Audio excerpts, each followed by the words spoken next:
Hello అండి అందరికీ. నా గార్డెన్‌ని అభిమానించే వాళ్ళందరికీ, లైక్ చేసిన వాళ్ళందరికీ, కామెంట్ చేసిన వాళ్ళందరికీ థ్యాంక్ యూ సో మచ్ అండి. ఈరోజు మన గార్డెన్‌లో కొద్దిగా కనకాంబరాల పువ్వులైతే ఉన్నాయి.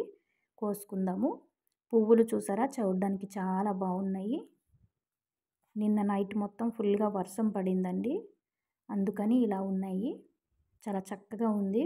మొత్తం గ్రీన్ కలర్ ఆకుల్లో మధ్యలో ఆరెంజ్ కలర్ పువ్వులు. ఈ పువ్వులు చాలా బాగుంటాయి. చాలా లైట్ వెయిట్ కూడా. మనం పెట్టుకున్నా సరే తేలిగ్గా ఉంటాయి. 2-3 మూరలైనా పెట్టుకున్నా అంత బరువేం అనిపించవు. చూడడానికి కూడా నిండుగా కనిపిస్తాయి. వారానికి 2-3 సార్లు కోసుకుంటూనే ఉంటానండి. చాలా చక్కగా పూస్తున్నాయి పువ్వులైతే. ఇంతకుముందు వీడియో నేను పోస్ట్ చేసినప్పుడు ఒకరు నాకు కామెంట్ చేశారండి, కనకాంబరాల మొక్కలు ఉన్నాయా అనేసి. లేవండి, నేను ఇది ఇయరే పెట్టుకున్నాను. అంటే లాస్ట్ ఇయర్ పెట్టాను. ఇప్పుడిప్పుడే ఎదుగుతున్నాయి కదా, ఇప్పుడే కట్ చేస్తే మళ్ళీ తొందరగా పెరగవని చెప్పేసి వదిలేస్తున్నా. కొద్దిగా పెరిగిన తర్వాత కట్ చేసేసి వేరే పాట్లో పెడితే అప్పుడు మనకి గార్డెన్లో మొక్కలు అనేవి చాలా అవుతాయి. చూసారు కదా, పువ్వులు ఎంత బాగా పూస్తాయంటే నిండుగా పూస్తాయండి. నేను దీనికి ఏమి ఎరువు వేస్తాననేది ఇంతకుముందు వీడియోలో నేను చెప్పాను. చాలా చక్కగా పూస్తాయి. కొద్దిగా పువ్వులు వచ్చినా సరే నిండుగా మొక్క నిండుగా కనిపిస్తుంది. మనకి టబ్లో అయితే 3 మొక్కలు ఉన్నాయి. 3 మొక్కలకి మనకి పువ్వులు చాలా బాగా వస్తున్నాయి. చక్కగా పూస్తాయి.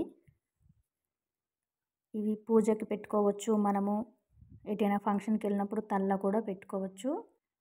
2-3 మూరలు పువ్వులు పెట్టుకున్నా సరే పెద్దగా బరువేం అనిపించదు. చూడడానికి కూడా నిండుగా అందంగా కనిపిస్తాయి.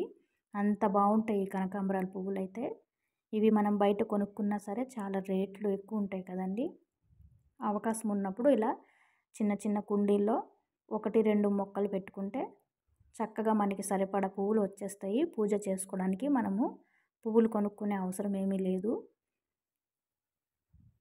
పువ్వులు అయితే చాలా అందంగా ఉంటాయండి. మనము పూజకి పెట్టినా సరే, దేవుడు విగ్రహాలకి వాటికి పెట్టినా సరే రెండో రోజు కూడా వాడిపోయినట్టు ఏముండవు. అంత అందంగా నిండుగా కనిపిస్తాయి. ఎక్కువ పువ్వులు ఉంటే మాల కట్టేసి కూడా వేయొచ్చు. చూసారు కదా, చాలా బాగున్నాయి. వీటికి మొరం ఉంటే 2 కలిపేసి మాల కట్టుకుంటే చాలా బాగుంటుంది పూలదండ అయితే. ఫైనల్గా మనకి ఇన్ని పువ్వులు వచ్చాయి చూసారా, ఒక హార్వెస్ట్కి ఇన్ని పువ్వులు. చిన్న మొక్కలు 3 మొక్కలకి ఇన్ని పువ్వులు వచ్చాయంటే ఇంకా చాలా ఉంటే అసలు పువ్వులు మనం అస్సలు కొనుక్కోవాల్సిన అవసరం లేదు. చూసారు కదా ఎంత అందమైన పువ్వులో. కనకాంబరాలు అంటేనే చాలామంది ఫేవరెట్ ఫ్లవర్స్ అండి ఇవి. మహిళలందరికీ ఈ పువ్వులు అంటే చాలా ఇష్టము. చూడడానికి బాగుంటాయి. మనం తలలో పెట్టుకున్న లైట్ వెయిట్గా ఉంటాయి కాబట్టి నిండుగా ఉంటాయి. అందుకని అందరూ ఇష్టపడతారు. పెళ్ళిళ్ళలో వీటికి చాలా డిమాండ్ ఎక్కువే ఉంటుంది. చక్కగా ఉన్నాయి చూసారా పువ్వులు. వీడియో కనుక నచ్చితే లైక్ చేయండి. మీకు గార్డెన్ అంటే ఇష్టం ఉంటే తప్పకుండా లైక్ చేయండి. ఇదేనండి నా చిన్ని గార్డెను, కొద్దిగా పువ్వులు. వీడియో చూసినందుకు థ్యాంక్ యూ సో మచ్.